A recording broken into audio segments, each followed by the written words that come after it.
Hello everyone, this is part 49 of What If Naruto Had a Hug That Changed Everything, and I hope you guys enjoy this video and to like, to subscribe, to share, and check out the playlist, to see more comment down below. Now let's start the intro. They call me a god. They call me a god. They call me a god. Join my membership, the perks are great. It's in the description. Be sure to like and subscribe, it gives me more motivation. Enjoy.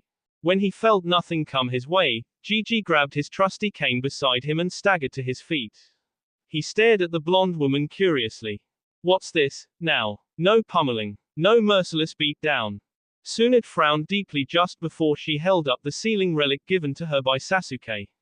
A smile came upon the bald traveler's face as he saw this. Just as I anticipated, he did the right thing after all. Perhaps he is the one, Gigi thought to himself. You do realize that, had it not been for this, you'd already be a smear on the face of this building, right? Tsunade mentioned with some rather heinous venom in her voice. The notion had crossed my mind, Gigi answered with a slight grimace. Not buying her older counterpart's little routine, she immediately grew impatient. I've had enough of your mind games, old man. Why did you give this to the Uchiha? She demanded. Gigi pushed up his small glasses as he turned toward the edge of the building. Because I knew I could trust him. He has sound judgment, but still lacks proper guidance. Tsunade stared after the bearded geyser suspiciously. Knew you could trust him. You don't even know him, she protested. True, but he did exactly as I expected of him, twice, Gigi explained further. Tsunade could feel her impatience getting the better of her as she tried to listen to Gigi's words. If any of her past experiences were any indication, then the old man's words have always carried some kind of hidden meaning to them that she would never catch until much later. Then answer me this, why are you here? The medic master questioned as she stashed the sealing relic away. Gigi stood silent as he stared off upon the beauty of Konoha. I came here to warn you, Tsuhime. Naruto Uzumaki must not be allowed to live within these village walls any longer than necessary. What the? How do you know about Naruto? And what on earth do you mean? Tsunade demanded. How I know about the boy is totally irrelevant. What is important, is that you listen to my words very carefully, Gigi said, much to Tsunade's anger. Swallowing her pride the best she could, the blonde Sannin steeled her will to listen to the old man, regardless of how much she wanted to punch his head off. You are well aware of Naruto's weakened fire seal, correct? Tsunade silently nodded. Do you know why the seal has weakened to such an exponential rate? For him to be able to summon two of the Kyuubi's tails. Tsunade gave careful thought to that prospect. Then perhaps you realize that Kuro's influence upon Naruto was not natural, Gigi threw out there. What influence? It was upon that question that Gigi reached into his robe pocket. Bracing herself out of instinct, Tsunade watched the old traveler carefully as he relinquished a handheld bag. He reached into the bag and pulled out a handful of strange yellow powder. What is that? The hazel-eyed woman questioned. A curse to human nature, Tsuhime, Gigi answered as he watched the tainted powder seep through his wrinkly fingers, a plague as evil as the madman responsible for its creation. Tsunade gave Gigi's words even more careful consideration. Kuro. That's right. This powder, this evil concoction, is the end result of Naruto's grave misfortune. It works like a virus. When inhaled, it courses through the bloodstream. Its purpose in its travels through the body is to reach the heart and brain. And when its course is complete, the host is nothing short of a ticking time bomb of death and destruction, Gigi explained. Feeling her worry start to creep up on her, Tsunade unconsciously rose her hand to her chest. What are you telling me, old man? Are you saying that Naruto was? The aged traveler lowered his head with regret. I'm afraid so, Tsuhime. The gold-clad old man sighed. The grains of this powder have Kuro's very soul woven into them. Upon his will and his will alone, are the powder's effects active. The blonde Hokage could only look away into the distance as she pondered the future outcome of all of this. How? Pardon. How do I stop it? The old man sighed before placing the sack of dormant powder back in his golden robe. Tsuhime, you know as well as I do that it's too late, Gigi yelled as he was abruptly yanked by the collar of his robe. Of all times to play your games, old timer, now's not the time, Tsunade roared with fury and fear. Keeping his wits about him, the collected Gigi continued his explanations. It's far too late to save the boy, Suheim. After exposure to the spores the powder produces, it takes 12 hours for it to take its course. Once that happens, the host is under the complete influence of Kuro's will, and Naruto was exposed 2 nights previous, he explained. With her breath now caught in her tea, Tsunade froze in her place as she stared into Gigi's closed eyes, searching for any kind of fault in his conviction. Seeing none whatsoever, she released the grip she had upon his robe, clenching her teeth in despair. Straightening his appearance, Gigi peered to his left, and his facial expression became serious. Reach out with your heart, can you feel it? The rage, the hate, the madness that tears through his very soul as we speak. Suan concluded that she fully understood where the short old man was coming from. I've felt since the moment he woke up this morning. I thought it was just my imagination, you know, Tsunade said with a noticeably shaky voice. I had no idea it ran this deep, but I should have guessed Kuro's reasons for letting him live after the first time, or at all even. Gigi turned back to the younger woman. Then you must also be aware that it's not over. Tsunade's fist tightened greatly at hearing that. Kuro's body may be lifeless, but his will now lives on, within Naruto. Poor child. A demon fueling his power, and a devil fueling his hatred, Gigi said. To say that Tsunade was now at a loss for words and answers, would be accurate. All she could do was stare at the ground in silence, wishing that she knew what to do. You must make your decision immediately, Suheim. Nekoshi and Kitsune will return to ensure the final act. The hazel-eyed woman's face blew up with shock at those words. What did you say? If ever there was a time you wished to speak to your former student, then you'll have your chance. Those two will arrive here to ensure that Naruto's fate is final, and you'll have a choice. Either you can allow things to take their course, or you can intervene and make certain that those two never get to the boy, the old timer explained. Just be certain of this, young leader, if you allow Naruto to stay within these walls, he will forever be lost, his soul and mind will be twisted by the evil that now festers within his young heart, he continued. As if she didn't have enough to worry about. Tsunade stared hard into Gigi's closed eyes. I understand, but tell me something, if I were to allow this to happen, if I were to let them do what they intend, then what? She asked in a quiet tone. Quote. Then you will be spared the agonizing tea of having to exile the Yondaim's only son from his own home.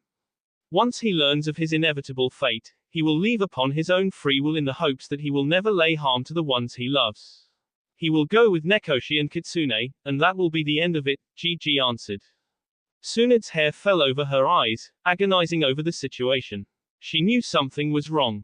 She could feel something amiss even long after she figured out Kuro's intentions for Naruto, but she just didn't act. She truly knew not what to do. The choice is yours to make, Suheim. You're the leader of this village, and I shall no longer impede upon your decisions. Upon those words, Tsunade looked up for a final time and saw that Gigi was completely gone. Chunin Stadium. Naruto. Sakura yelled as she walked after the steaming blonde. Naruto, wait. Naruto, after witnessing Ino and Sakura lock lips right in front of him, was power walking away from the two with a heavy scowl upon his face. Naruto-kun, hang on. Give us a chance to explain, Ino shouted after him. Not willing to respond, the black-clad Jinchuriki kept walking without a single acknowledgement. Despite the desperate pleas, he didn't even consider stopping for them. But what happened next intensified the situation. Sakura forced him to stop with a powerful grip on his arm. Now wait just a minute, Naruto. Can't you at least give 2 lousy seconds to explain? She yelled a little more forcefully than she intended. The pink-haired female received the recognition she wished for when Naruto whipped his head to her direction, holding his soul-shaking scowl, and causing her to squirm inside. She flinched back as she felt the scorn of Naruto's expression. He harshly spared his arm from Sakura's grip before facing her completely and crossing his arms. Out of frightful impulse, Sakura stumbled back as she stared hopelessly into the blonde's eyes. I'm waiting, he said with a slight growl to his voice. Suddenly at loss for words, Sakura pressed her index fingers together and stammered upon what little words she could actually produce. Come on, spit it out, Naruto yelled without mercy, Give me one good reason why I should stick around you two any longer. It was at that moment that Ino stepped up beside the distraught Sakura. Now hold on a second. I'll have you know that we did that for you. We were trying to. I don't think I asked you, he snapped out. The bleach blonde Kunoichi gasped sharply as she felt the same biting scorn at that very moment as well. Naruto-kun. Now tell me why I should stay here and listen to your pitiful excuses, Naruto demanded again, glaring directly at Sakura. Feeling the need to explain her actions more than ever, Sakura swallowed hard and fortified her best efforts to do so. Listen, Naruto. I know it was sudden, but we thought that you'd welcome the opportunity with open arms, Sakura feebly defended. Naruto's frown became more vivid. Welcome the opportunity. You honestly believed that I would welcome you Frenching someone else in front of me with open arms, he roared in disbelief. Sakura stammered further, feeling more and more stricken by her mistake. How could you, Sakura-chan? I trusted you, Naruto. You start other relationships behind my back, and I trusted you. It was at that moment that a bold Ino took a defensive stand between the two, in opposition to Naruto. With a look of shock written on his face, the blonde boy stared at her. Stop it, Naruto-kun. I told you before that we did it for you. We wanted to show you that we hooked up just for you, Ino shouted. Silence filled the empty Chunin Stadium at that very moment. Indeed, Naruto had heard and understood every word just spoken to him, but he could feel his anger start to rise to the surface. He just stood there, with his mouth hanging open, still trying to comprehend why they one-upped and betrayed him right before his very eyes. Retaining his facial expression, Naruto simply turned around and leaned forward against the wall of the stadium. He stared into the wall as he drove his fingers into it, feeling yet another burning sensation within his heart. Are you listening to me? Ino shouted from behind him. Upon this, Naruto's teeth clinged hard as he stared at his trembling hand. Even in his current state, he began to swell up with fear as he quite literally saw nothing but red. The distraught blonde became short of breath and he clutched his hand over his thumping heart. Glaring into the wall, Naruto became completely deaf to the cries and yells behind him. Instead, he lost control of his reactions and launched his fist into the wall. This action gained a terrified gasp from both Ino and Sakura, who stared at the boy in shock. Naruto, realizing what he had just did, yanked his fist out of the damaged wall before latching both of his hands onto his now aching head. Groaning in sudden pain, he fell to his knees whispering distasteful curses in the air. Naruto. Hearing that voice, for some reason, nearly drove Naruto mad. He vanished completely from sight and didn't even think of looking back. Central building. A downhearted Tsunade returned to her office with a look of hopelessness on her face. Closing the door behind her, the blonde woman walked to her desk and practically dropped into her seat. She leaned back into her chair and stared at the ceiling in wonder, brainstorming her severely limited options. Her thinking would have to wait, however, as the sound of her office door reopening shook her out of it. Though she continued to stare at the ceiling, Tsunade knew who it was. She straightened herself back up and immediately saw a look on her face that was almost identical to her own. Hopelessness. So, you heard every word, huh? Tsunade solemnly asked. Hi, Tsunade-sama, Shizune murmured. Approaching her master's desk, Shizune took the seat before it and stared into her eyes for any sort of answer. She was obviously as lost as Tsunade was, but the fact stood clear that business came first. I came to inform you that the harvest is complete. The organs have been contained and are waiting for you at the Anbu headquarters, Shizune said in the most professional demeanor she could muster. Sadly, the most she received from her beloved master was an, okay. It was painfully obvious that she wasn't necessarily focused on the subject. Shizune searched Tsunade's lost eyes. Tsunade-sama, what will you do? The brunette Jonin asked. Looking down at only her desk, the hazel-eyed Sanin couldn't answer that question in good conscience. She knew she didn't have much time, and she also knew that Gigi was not lying. She could feel it in her bones. Without giving her apprentice even a look, Tsunade turned her attention back to the book she was studying upon, trying with all of her strength to let it all go, as that seemed to be the best thing she could possibly do for poor Naruto Sake. More importantly, she contemplated how to confront the inevitable. How to confront her former pupil for the first time in 14 years. Feeling every fiber of her master's anguish down to the very teeth, Shizune's face fell even deeper. Oh Tsunade-sama, she thought sorrowfully. Deciding that her presence would be a bother at this point, Shizune rose from her seat and turned for the door. Reaching out for the knob, the black-dressed kunoichi gave her master one last look before turning it. However, before she was even able to open the door, another person from the other side knocked on it. Raising an eyebrow to this, Shizune cautiously opened the door and saw the person behind it. Her voice caught into her tea, unable to utter a single word. Her eyes went wide and livid, and her hands fell to her sides as she stared into the shaded sunglasses of the man before her. Ho! How did you get in here?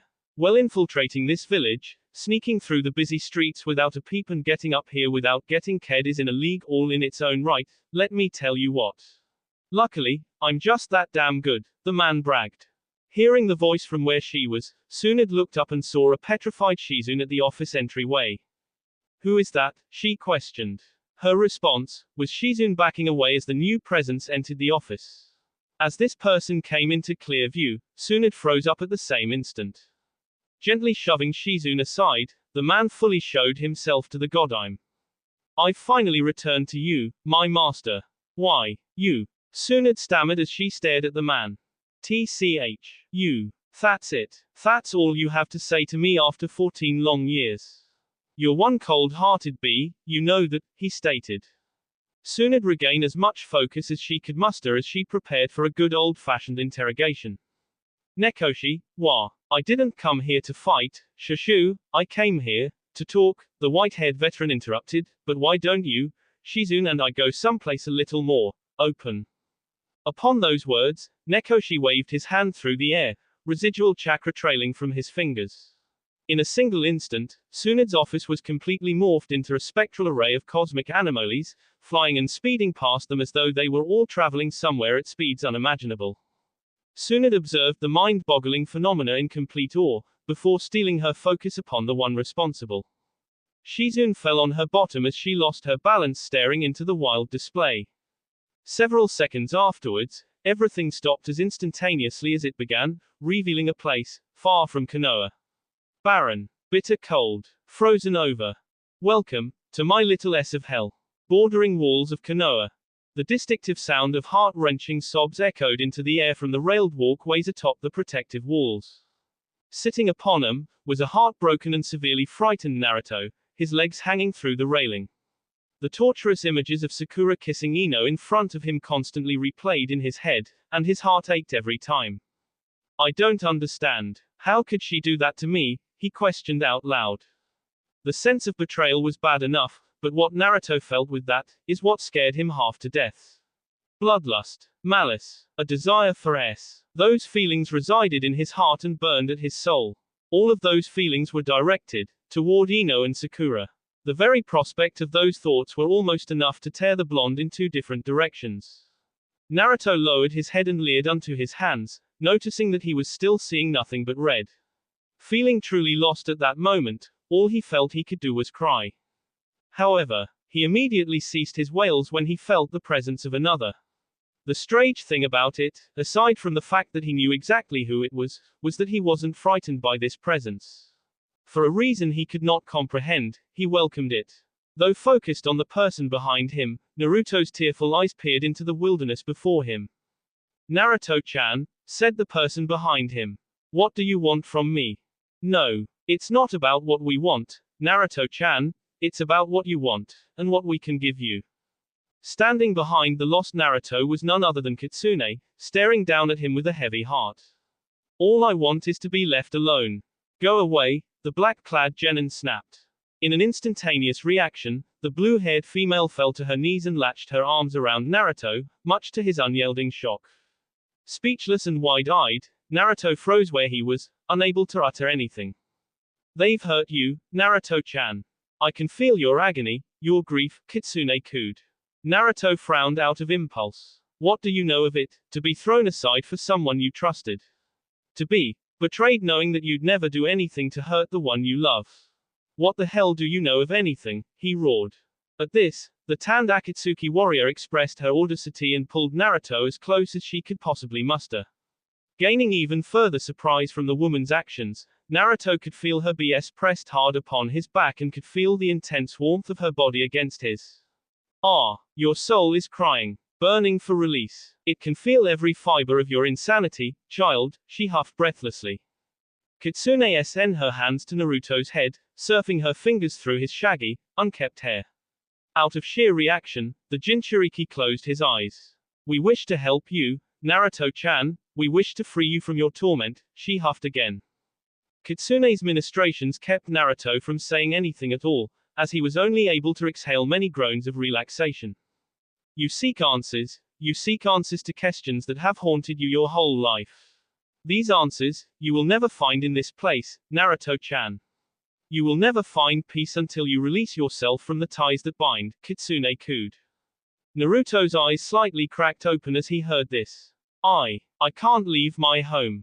There are still things I have to do. I want to be. Who would have you, child?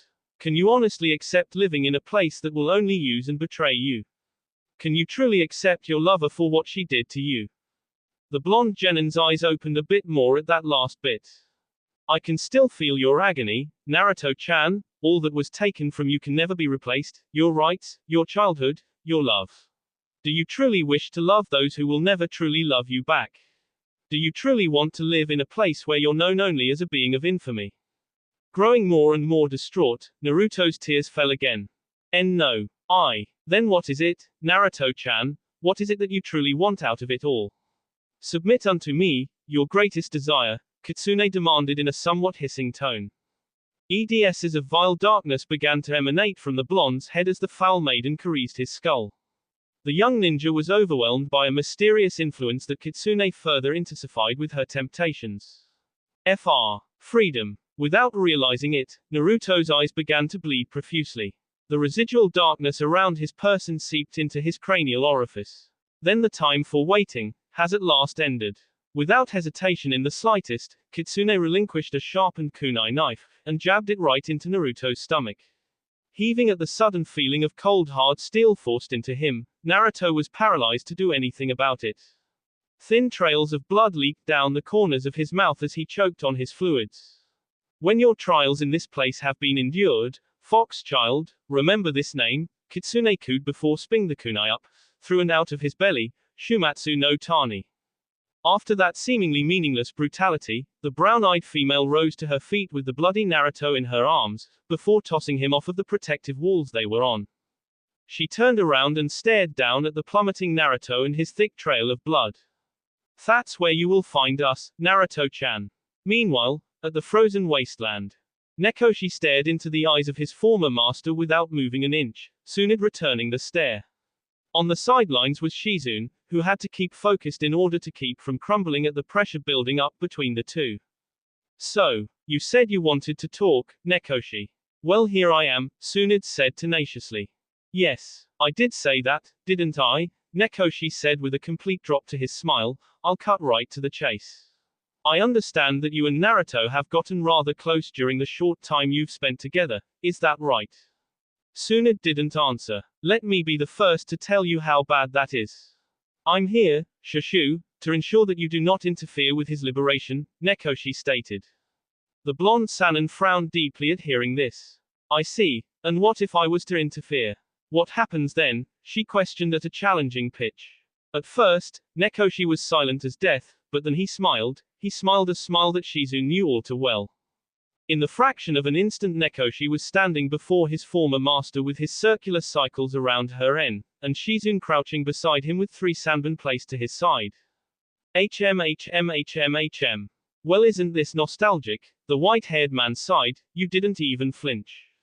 Easing out of his sly position, Nekoshi twirled his weapons before replacing them on his back. Yet he remained practically in Tsunade's face. Not letting her guard down for even a moment, Shizune remained right where she was, just in case. I'm glad to see that you haven't gotten soft, Nekoshi said, but of course, I shouldn't expect any less from one of the legendary Sannin. Why did you come back? Tsunade questioned, almost making the venom in her voice as clear as day. Business, Shushu. I'm sure you understand how that is. Then again, you haven't even attacked me, so maybe I'm wrong. Enough of your games, Nekoshi. The red-coated warrior raised an eyebrow to the sudden outburst, but was taken completely by surprise when he saw Tsunade's grief-stricken face. Why are you still taking actions in his name, Nekoshi? Why are you still fighting for him? She demanded. Nekoshi almost laughed at this. Without warning in the absolute slightest, he whirled to his right and clasped a powerful grip on Shizune's skull before throwing her a great distance behind him. She collided face first into a solid glacier and lost consciousness.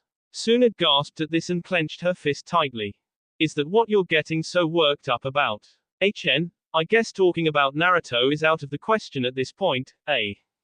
Tell me, Nekoshi. Why? Nekoshi sighed as he marched past his former master until they were back to back. Tsunade Shushu, you're almost like a mother to me. TCH. What the hell am I talking about? You are a mother to me. If it weren't for you, my life would be over before it even began, he started. Do you remember, Shushu? When you found me, you remember all of the stories you told me of how everything changed that day. Tsunade found herself staring at her reflection upon the frozen sheet of ice they stood on.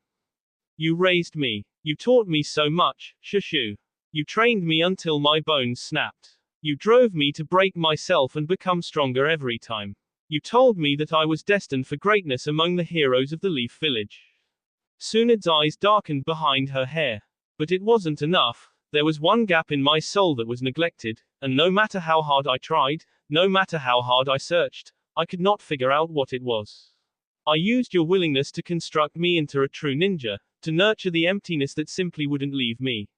For the better part of my time in the village, I was truly lost. That is, until I met him. Konoha. Blood. Darkness. An echoing and heavily distorted voice of unwavering dominance pleaded his mind, throwing his psyche into a whirlpool of chaos. Rage. Lust. Warped images of his past meshed into his memories and opened his mind. Carnage. Torment. The fires of hell morphed his memories into nightmares. F.S. The overpowering sense of bloodlust engulfed his spirit, throwing him into the maelstrom of his own destructive will. Now. Awaken. Upon that final command, Naruto's eyes flipped open. His lungs burned for air, and his eyes were racked with pain. He rose to a sitting position, drawing a long-winded breath before unleashing a terrible cry of anguish, holding the area on his body where he had been open. Naruto's wound festered and shifted spastically as he hunched over. As predicted, the gaping wound healed, but in less than 2 seconds. Suddenly feeling great release, he silenced his laments, lifted himself from the ground and cracked the joints in his en. For some mysterious reason, he was deaf to the callings of his name. Hey, Naruto, what are you doing all the way out here? Kiba Inuzuka, a Kamaru perched in his hoodie, called out. Once again, his calls fell upon deaf ears as the dog tamer watched Naruto peer in every direction but his, as though he had no idea where he was. Tilting his head in confusion, Kiba approached Naruto further. Hey, come on, dumbass. Don't tell me you got lost in your own home, he joked. Again, no response. Because of the lack of reactions from the normally short-tempered blonde boy, Kiba started to grow a little concerned. But as soon as he took another step, Akamaru started whining. Startled by the sudden behavior, Kiba brushed his hand upon his companion's head. Hey, buddy, what's wrong? Upon this, Naruto steadily turned his head toward Kiba and Akamaru. Looking up, the hooded genin saw that he finally got Naruto's attention. However, when he saw his fellow shinobi's awkward posture, he became confused. And when he saw the stains of dry blood trailing from his eyes and mouth, he got a tad curious. Naruto, you alright, pal? Who kicked your ass? Kiba asked. The expression on Naruto's face was also cause for mild concern, as it bore a striking resemblance of a child discovering something wondrous, bewildered and somewhat awestruck. Akamaru started barking like a mad dog before whining again and diving into Kiba's hoodie, much to his surprise. What's gotten into you, boy? He said before staring back up at Naruto. Kiba's instincts started to act up as he saw the Jinchuriki's pupils start to dilate. Within seconds, the pupils in both of his eyes expanded so much, that his blue irises were engulfed by black and only a fraction of white could be seen. Growing more uncomfortable each passing moment, Kiba felt like he overstayed his welcome.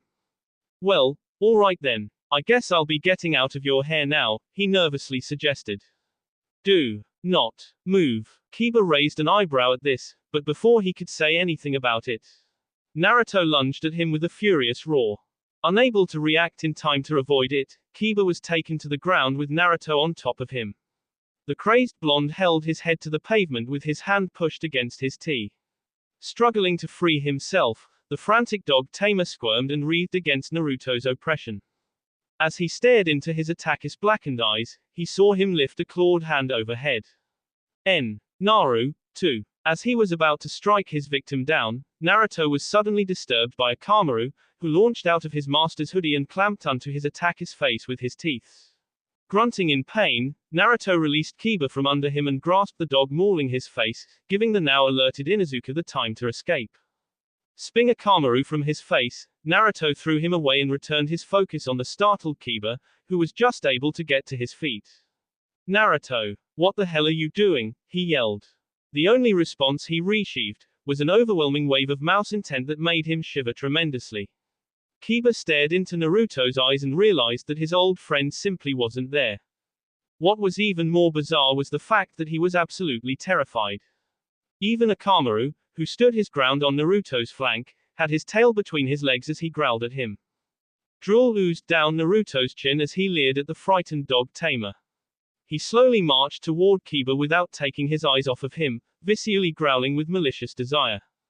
Instantly going into fight or flight mode, Kiba prepped himself for battle. That is until Akamaru started barking at him.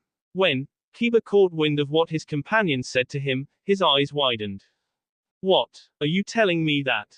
Without warning, Naruto dipped into a blurring sprint by sheer explosive power. Reacting quicker than before, Kiba caught this act. Damn it, he cursed before diving out of the way and dashing toward his canine partner. Naruto came to a grinding halt as he trailed Kiba's movement. Kiba, he roared ferociously. Snatching Akamaru, Kiba focused his chakra and disappeared from sight via Shintention no Jutsu. Seeing this, the twisted Naruto fell to his knees and cursed. However, with no other people around, he grew more and more restless and finally decided to go to the people themselves. Destroy, condemn, obliterate. With the mysterious voice continuously whispering commands in his head, the black-clad genin held his head tightly again as he yelled in pain. K them all. Losing all sense of himself, Naruto obeyed the command and made a mad dash toward the closest populated area of the village. From above, atop the railed walls of the village, Kitsune stood as she observed what had just happened. MHM. The end begins. Standing atop one of the buildings of the village, was Kakashi Hatake, engaging in his usual task of reading his Eled Ika Paradise. Unfortunately for the masked Jonin, his mind was too preoccupied on other matters to actually enjoy it. When Kakashi can't focus on the addicting ways of the Cetrus arts, then something is really eating at him. The images of Kuro's graphic autopsy, organ harvest, replayed constantly in his mind, disturbing him from his preferred free time. Though he really wished to see what would happen in his smut-filled stories, the silver-haired Jonin simply couldn't get into it. With a sigh, Kakashi closed the book and replaced it in his weapon pouch. Just as he was about to jump to the ground and go for a simple walk to clear his head, he heard his name called from behind. Kakashi-sensei. Recognizing the voice, Kakashi turned around and was surprised to see Kiba running toward him. Oh, hello Kiba. To what do I owe this visit? He uncaringly greeted. Catching his breath after a short while, Kiba stared up at his superior. It's Naruto. Something's seriously wrong with him, he shouted with Akamaru barking in agreement. Staring blankly at Kurenai's young student, Kakashi crossed his arms. Son, I've been Naruto's sensei for almost a year now, and I don't even know what's right with him, he said dismissively. I'm serious. I found him by the village walls a few minutes ago, and he tried to cane me, Kiba informed. Hearing that last bit caused Kakashi's expression to harden a bit. That doesn't sound like Naruto. Could this be what Tsunade-sama and Jiraiya-sama warned us about? He thought carefully. I don't know what's gotten into him, but, whatever it is, it can't be good. He didn't even seem human anymore. Kakashi was now almost entirely certain that trouble was afoot. Kiba, Find the rest of your team and tell them what happened. I'm gonna go check this out, the one-eyed shinobi ordered. Yosh. Both of them parted ways to carry out the tasks. That will be all for this video. Be sure to like, subscribe, share, and comment down below for more videos. Goodbye.